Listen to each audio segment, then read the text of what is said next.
আসসালামু আলাইকুম ওয়া রাহমাতুল্লাহ। প্রিয় কবরের আযাব ইউটিউব চ্যানেলের বন্ধুগণ, আপনাদেরকে জানাই সুস্বাগতম।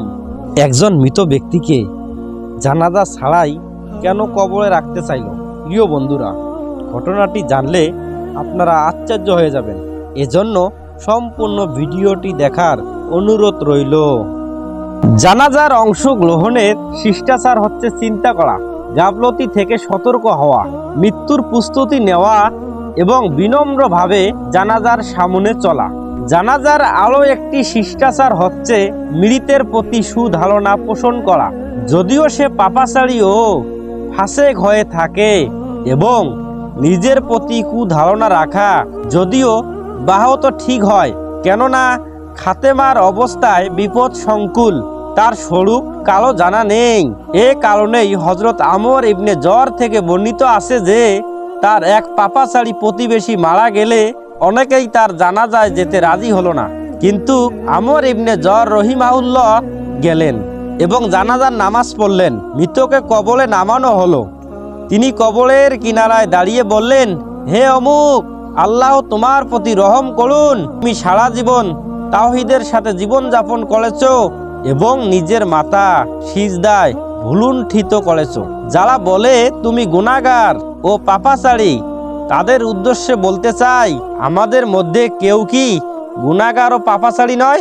বর্ণিত আছে, বর্ষার আশেপাশে এক নাম করা দুকৃষ্টকারী মারা গেলে তার স্ত্রী জানাজায় সাহায্য করার জন্য কাউকে খুঁজে পেল না, কারণ অধিক কুকর্মের কারণে কেউ কেউ তার ধারের কাছে আসতে সমর্থ হলো না। সে মজুরি দিয়ে কিছু লোক এনে জানাজার ব্যবস্থা করলো এবং জানাজার জায়গায় নিয়ে গেল, কিন্তু কেউ তার জানাজায় নামাজ পড়ল না। অজ্ঞত সে মৃতকে দাফন করার জন্য জঙ্গলে নিয়ে গেল। সেখান থেকে কাছেই এক পাহাড়ে একজন বড় দরবেশ বসবাস করতেন। মৃতের স্ত্রী দরবেশকে দেখলো যেন তিনি জানাজার অপেক্ষায় রয়েছেন। জানাজায় পৌঁছে গেলে দরবেশ নামাজ পড়ার ইচ্ছা প্রকাশ করেন। নামাজের জন্য দরবেশ পাহাড় থেকে নেমেছেন। এই সংবাদ দ্রুত শহরে ছড়িয়ে পড়লে শহরবাসীরাও চলে এলো এবং দরবেশের সাথে নামাজে শরীক হলো, কিন্তু সবাই বিস্মিত ছিল যে দরবেশ কি রূপে এ ব্যক্তির জানাজার নামাজ পড়লেন। এ মর্মে দরবেশকে প্রশ্ন করা হলে তিনি বলেন, আমাকে স্বপ্নে কেউ বলল পাহাড় থেকে নেমে অমুক জায়গায় যাও, সেখানে তুমি একটি জানাজা পাবে যার সাথে মৃতের স্ত্রী ছাড়া কেউ নেই। তার জানাজার নামাজ পড়ো, কারণ তাকে ক্ষমা করা হয়েছে। এতে লোকদের বিস্ময় আরো বেড়ে গেল। দরবেশ মৃতের স্ত্রীকে ডেকে এনে সে ব্যক্তির অবস্থা ও অভ্যাস সম্পর্কে জানতে চাইলেন।